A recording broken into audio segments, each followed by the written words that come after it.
Salam alaikum wa rahmatullahi ta'ala wa barakatuh. Mes chers élèves de troisième année collège, dans cette vidéo, on va répondre à la deuxième question qu'on a posée après avoir mis en évidence les constituants des aliments. Alors, comme vous savez, on mange depuis notre naissance. Il y a qui ne mange que ce qu'il aime.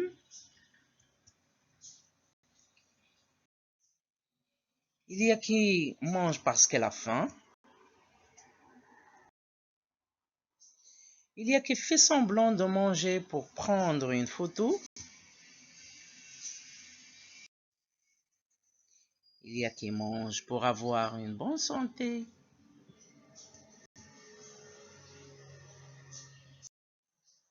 Il y a qui en a marre de manger.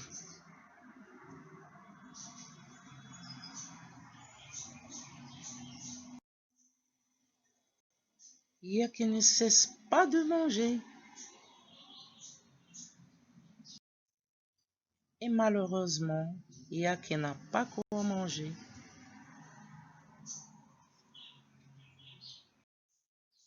Manger est une action qui se répète 3 fois par jour ou plus, tous les jours de l'année, depuis le jour de notre naissance et jusqu'à la mort.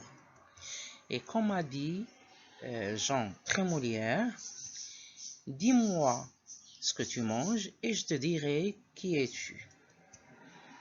Et pour savoir les rôles de l'alimentation, je vous propose de regarder ensemble cette vidéo.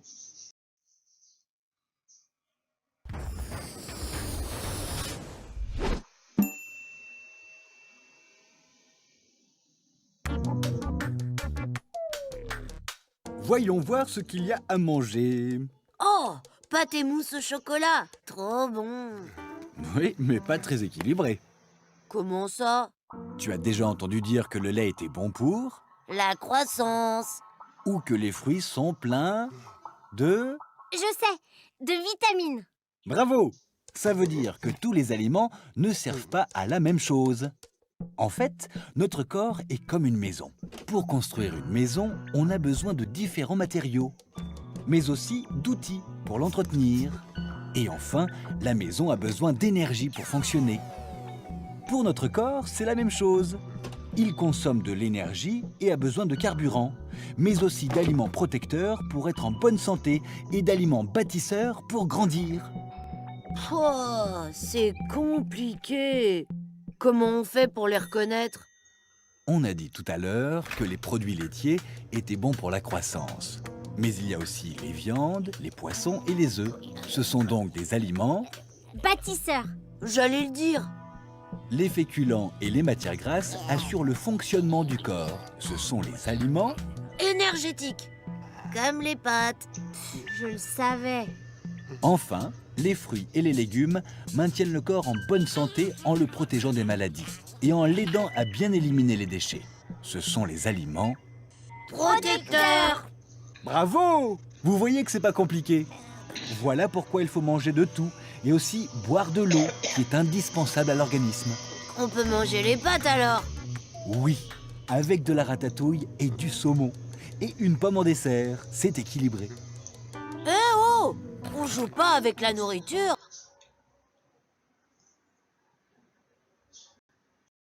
Alors, on peut distinguer 6 groupes d'aliments.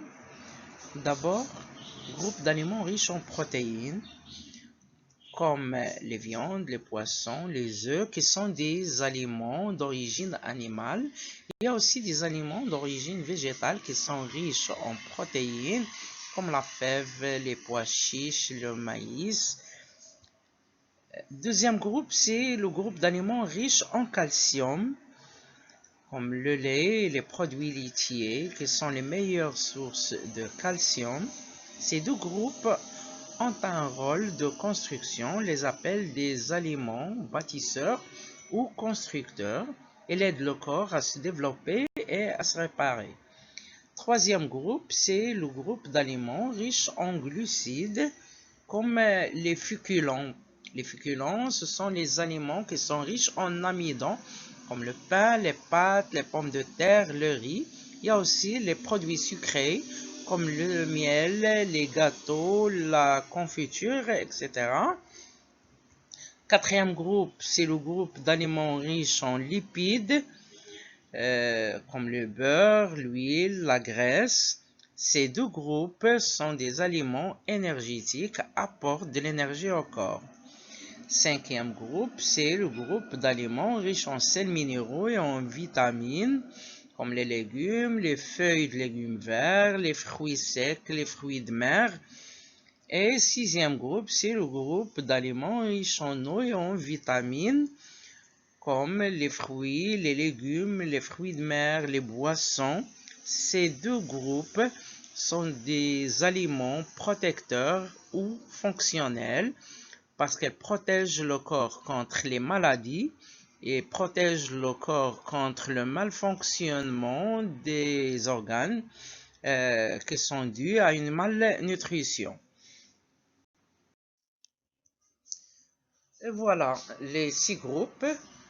Groupe 1 sont les aliments riches en protéines. Groupe 2, les aliments riches en calcium, forment tous les deux les aliments bâtisseurs, les aliments qui aident le corps à se développer, à se réparer. Troisième groupe, groupe d'aliments riches en lipides. Quatrième groupe, groupe d'aliments riches en glucides. Les deux groupes forment des aliments énergétiques qui apportent l'énergie au corps. Et cinquième groupe, groupe d'aliments riches en vitamines et en sels minéraux. Ce sont les fruits et les légumes. Et sixième groupe, groupe riche en vitamines et en eau, comme les jus de fruits, l'eau. Ces deux groupes sont des aliments fonctionnels, des aliments protecteurs.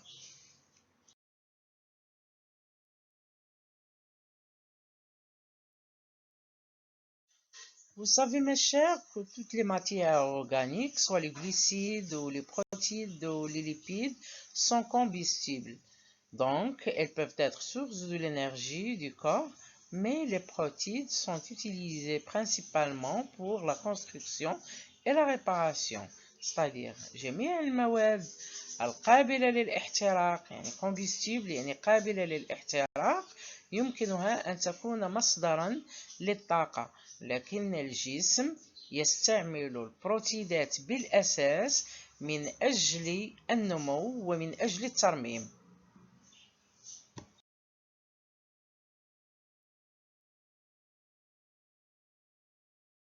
Voilà les valeurs énergétiques des matières organiques.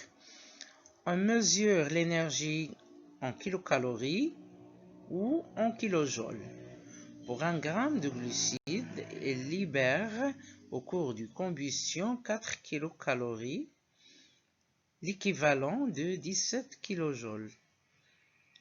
Un gramme de protéines libère au cours du combustion 4 kilocalories, l'équivalent aussi de 17 kilojoules.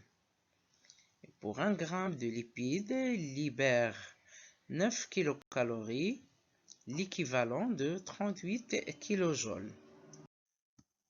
Voilà le pyramide de l'alimentation. Comme vous voyez, la base du pyramide, ce sont les aliments qu'on doit consommer plus. Le sommet du pyramide, ce sont les aliments qu'on doit consommer moins. Alors, vous voyez ici, à la base du pyramide, il y a l'eau et les boissons. C'est ce qu'on doit consommer plus. Ensuite, les céréales et les dérivés. Puis les légumes et les fruits. Puis le lait et les produits laitiers, le fromage, le yaourt, etc. Puis les aliments riches en protéines d'origine animale, les viandes, les poissons, les œufs. Les matières grasses ne doivent pas être trop consommées. Et ensuite, enfin, plutôt, les produits sucrés, ce sont les aliments qu'on doit moins consommer. Eh bien, la pandémie Covid-19, mes chers, est encore là. Faites attention, n'oubliez pas les gestes barrières. C'est la fin de notre vidéo. À la prochaine, Inch'Allah. دمتم في رعاية الله والسلام عليكم ورحمة الله تعالى وبركاته.